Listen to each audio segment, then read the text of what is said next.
Hello students, let us solve a question which was asked in JEE Advance 2024, and this is question number 2. It carries plus 3 marks and the negative mark for this was -1, and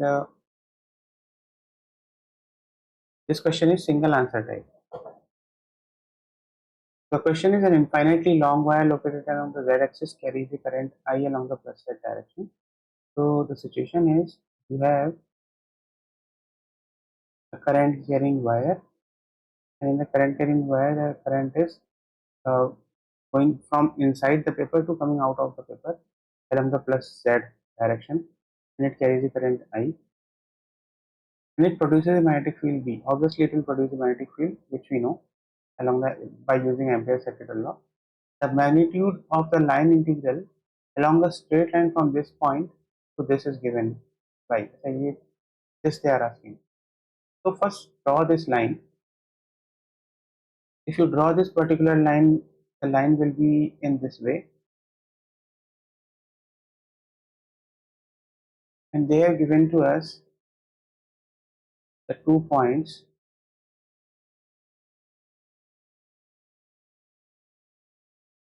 This left point is root 3a comma a, because z-axis I'm taking xy plane, so the z-axis coordinate I am not representing here, because it will be root 3 comma a comma 0 along the xy plane. And also there is another point along which this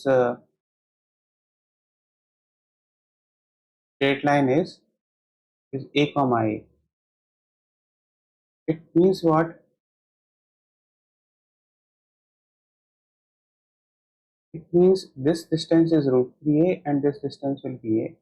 Let me denote every point. This is a distance and this is a root 3a, and this will be a.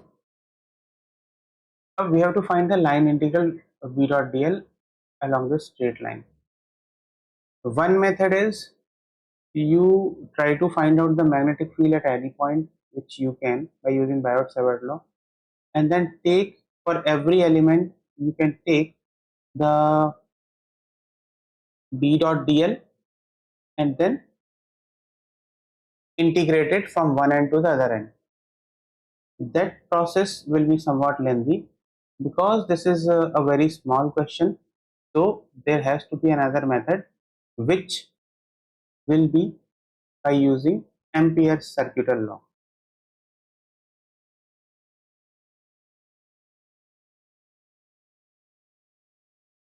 For Ampere's circuital law, what the statement is: line integral b dot dl is given to be mu naught into I enclosed.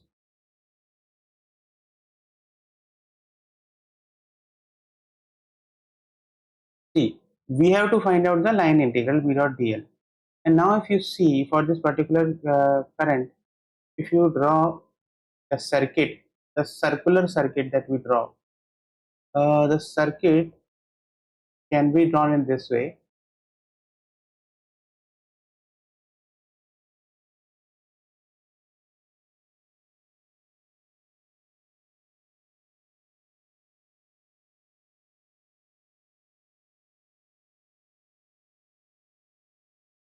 And now if I take these 2 points,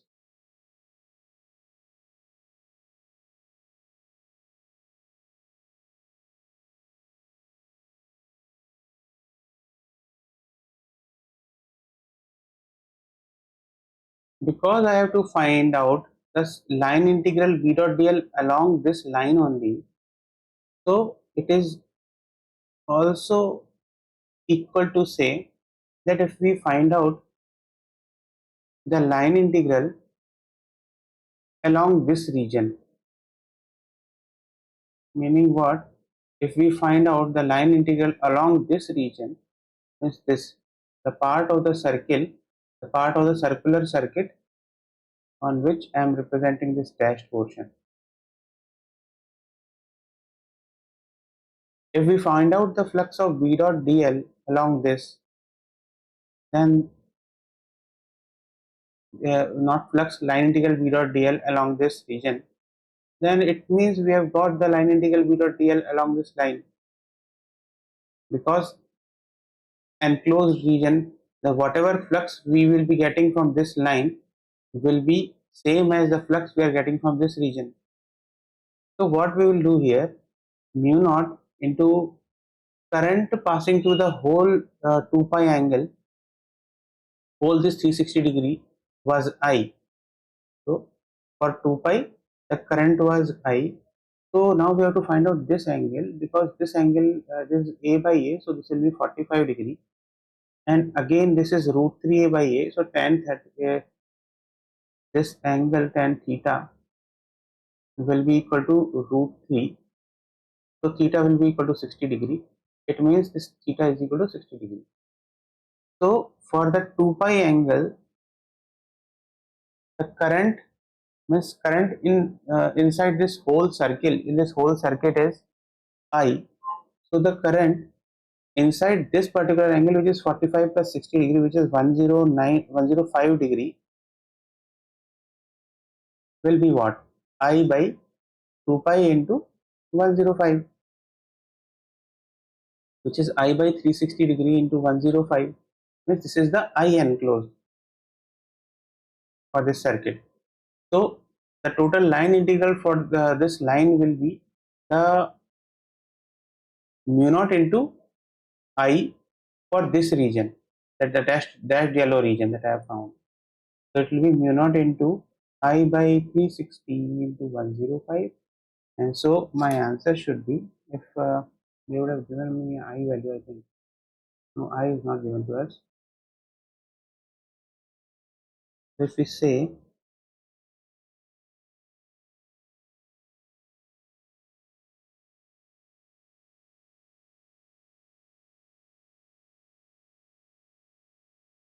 7 ones are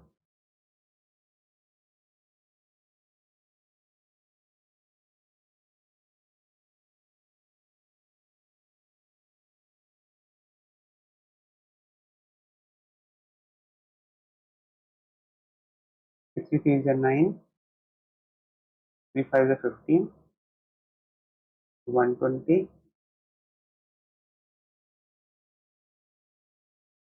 5 7,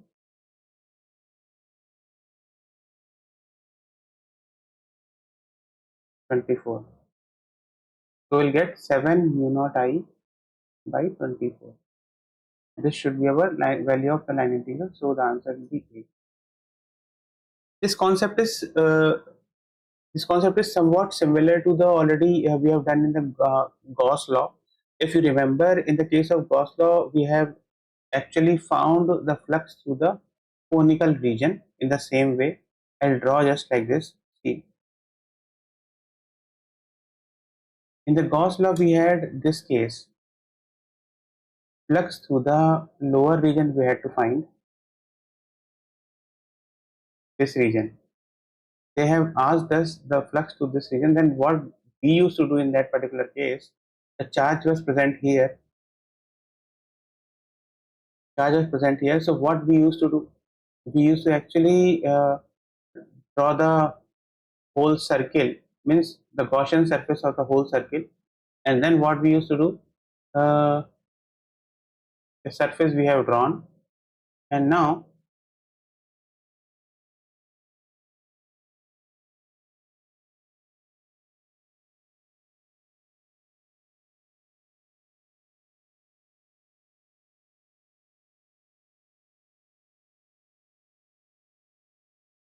this was the center, and in that case what we used to do, the flux through this region that we have to find was equal to the flux passing through this region, for which the value you used to get was q by 2 epsilon naught into 1 minus cos theta, and the working for this was similar to this one.